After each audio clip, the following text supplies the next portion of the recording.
Hello everyone, welcome back to my channel Score Max 6 to 10 class 10 math NCERT का solution करवा रहे हैं। Chapter 8 है trigonometry, exercise 8.1। Uploading time afternoon का 12 PM to 1 PM। Exercise 8.1 का last question number 11। State whether the following are true और false. बताना है कि सही है कि गलत है। आप जस्टिफाई योर आंसर। अगर ट्रू है तो क्यों ट्रू है और फॉल्स है तो क्यों फॉल्स है। पहला क्वेश्चन करा the value of 10A is always less than 1। पहला करा क्या हमेशा लेस देन होगा वैल्यू ऑफ 10A। ऑलवेज लिख दिया तो इसमें हमेशा जान दीजिए डाउट है। ऑलवेज का मतलब हमेशा, इंग्लिश ग्रामर का ये वर्ड है ऑलवेज। ऑलवेज होता है इच, मतलब ऑलवेज मतलब ये हो गया हमेशा, हमेशा थोड़ी होगा। 10A इज लेस देन 1, हाँ संभावना जाहिर कर रहा है, हो भी सकता है नहीं भी हो सकता है। ये जस्टिफिकेशन करते हैं। मान लीजिए राइट एंगल ट्रायंगल बना दिए। अब क्वेश्चन कर रहा है कि 10A लेस देन कब हो सकता है। देखिए लेस देन तब हो सकता है जब बेस 4 हो और परपेंडिकुलर क्या हो 3 हो। लेकिन ये बताया दिया आपको यहाँ पर। देखिए तो लेस देन का सिंबल है, ये ग्रेटर देन का सिंबल है। तो लेस देन तो 10A P/B 1 से करा लेस देन। तो देखिए 10, ये देखिए लेस देन का सिंबल बना है।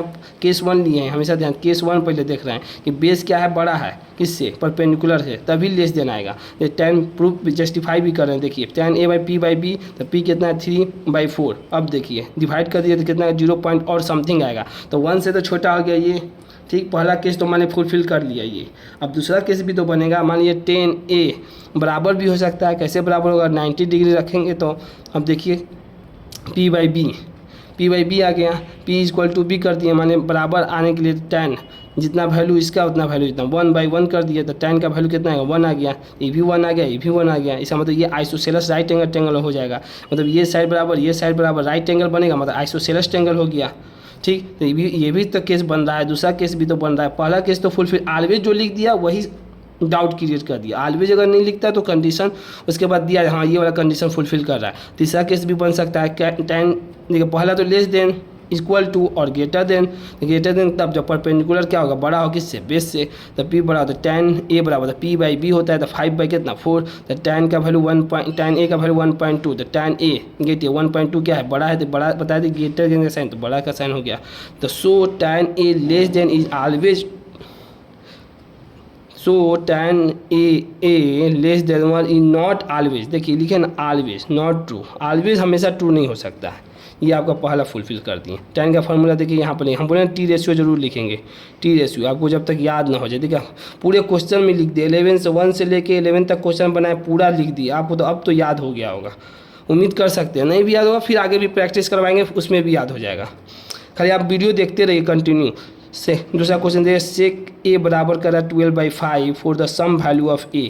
जो वैल्यू ऑफ A है क्या वो सही है, ये बताना। जो 12/5 है क्या वैल्यू सही है या गलत है। जस्टिफाई देना सही है। मान लिया हम कहते हैं ट्रू है तो जस्टिफाई कीजिए कि कैसे ट्रू है। देखिए एक राइट एंगल ट्रायंगल बना दिए। राइट एंगल तो इसका फॉर्मूला सेक का फॉर्मूला क्या होता है H/B। तो क्या हो गया H/B। तो H कितना हो गया 12 हो गया। अब B कितना हो गया 5 हो गया। हमेशा देखिए एक ज्योमेट्री का रूल होता है राइट एंगल ट्रायंगल का कि अगर हाइपोटेनस 12 है और उस देखिए 90 डिग्री के सामने जो सबसे बड़ी होता है 90 डिग्री साइड देखिए सबसे बड़ा है। तो सबसे बड़ा है तो उसके सामने क्या होता है, अपोजिट एंगल भी सबसे बड़ा होता है।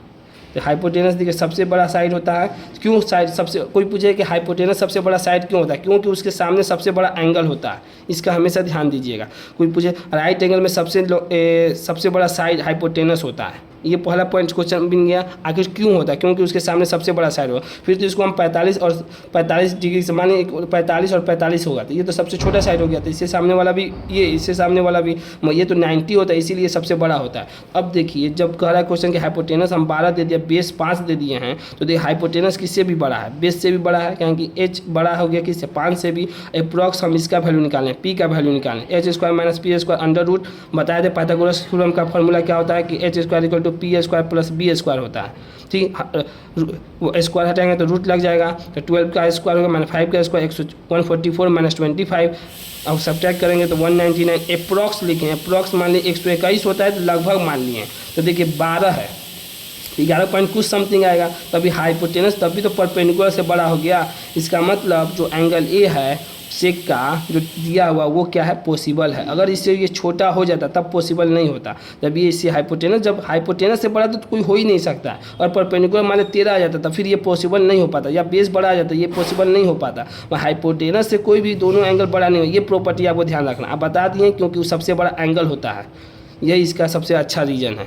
मतलब सबसे बेहतरीन, मतलब सबसे आउट अंडरस्टैंडिंग रीज़न है कि ये 90 डिग्री होता है, इससे बड़ा साइड नहीं हो सकता है। जब हम निकालें पी का वैल्यू तो 11 आ गया, और बेस 5 दिया तो इसी तरह बड़ा है, और ये 11 पॉइंट कुछ है तो इससे भी बड़ा हो गया। इससे कि इज़ पॉसिबल, क्या है जो एंगल ए है ये पॉसिबल है, hence this statement is true. ये क्वेश्चन नंबर 2 हो गया। अगर आपको वीडियो पसंद आई हो इसे लाइक करें, अपने दोस्तों के साथ शेयर करें, चैनल को सब्सक्राइब भी करें। Thank you so much.